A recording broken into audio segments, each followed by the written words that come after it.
J'ai connu M. Saucier en 1999. L'Université de Montréal partait une grande campagne de financement, puis M. Saucier faisait partie d'un cabinet de campagne pour la faculté de pharmacie. Il a été un des premiers à poser un geste d'une grande générosité dans la campagne en créant une chaire pharmaceutique sur les médicaments et les personnes âgées. Madame Beaulieu est diplômée de la faculté de médecine dentaire. C'est une des rares femmes à cette époque de diplômée. Elle encourage la relève. Elle a créé des bourses Gisèle Beaulieu pour son alma mater. Mes parents sont impliqués à la philanthropie de cette façon-là pour être en mesure d'être un exemple. L'engagement philanthropique est exceptionnel. C'est près de 13 millions qu'ils ont versés au cours des dernières années à l'Université de Montréal. Plusieurs fonds de recherche ont été mis en place, des fonds de bourse également. Je suis finissant à la maîtrise en violon à l'Université de Montréal. Je suis aussi boursier depuis 3 ans du fonds Marcel Saucier. Ce fonds a été créé par M. Michel Saucier en hommage à son père qui était aussi violoniste.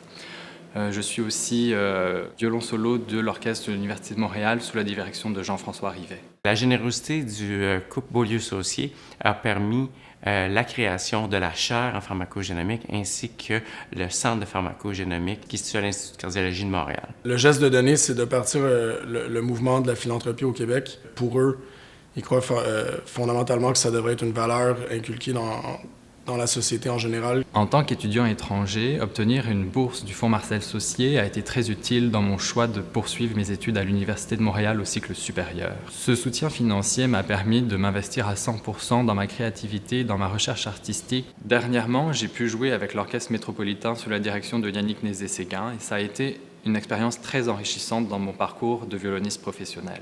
La pharmacogénomique et la médecine personnalisée, au sens plus large, visent de traiter les individus avec le bon médicament à la bonne dose au bon moment. Un don comme celui qui a été fait pour la chaire a un impact inestimable au quotidien pour un chercheur puisque ça lui permet de se concentrer sur la recherche scientifique et non pas sur la recherche de subventions. La retraite pour mes parents, c'est certainement comme une deuxième vocation en ce moment, en ce sens qu'ils travaillent plus, ou autant du moins que lorsqu'ils travaillaient à temps plein parce qu'ils sont vraiment impliqués dans les projets dans lesquels ils investissent. Chaque fois qu'on se rencontre, on pose beaucoup de questions sur l'avancement des projets ainsi que les retombées qu'ils vont avoir sur la qualité des soins pour les patients. Pour mes parents, c'est important de connaître ou d'être informés sur le suivi des projets dans lesquels ils ont investi. Puis je pense pas que c'est fait de façon plutôt par souci de l'argent qui a été donné, mais plutôt par intérêt puis par passion, par ce qu'ils font.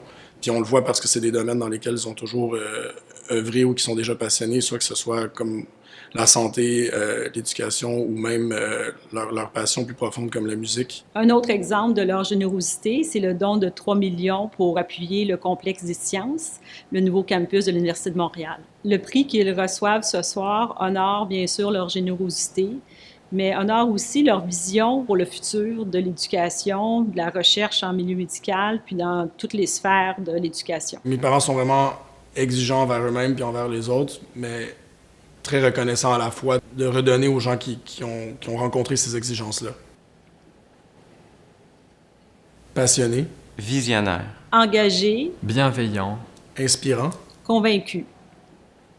Madame Beaulieu, Monsieur Saucier, merci du fond du cœur pour votre générosité.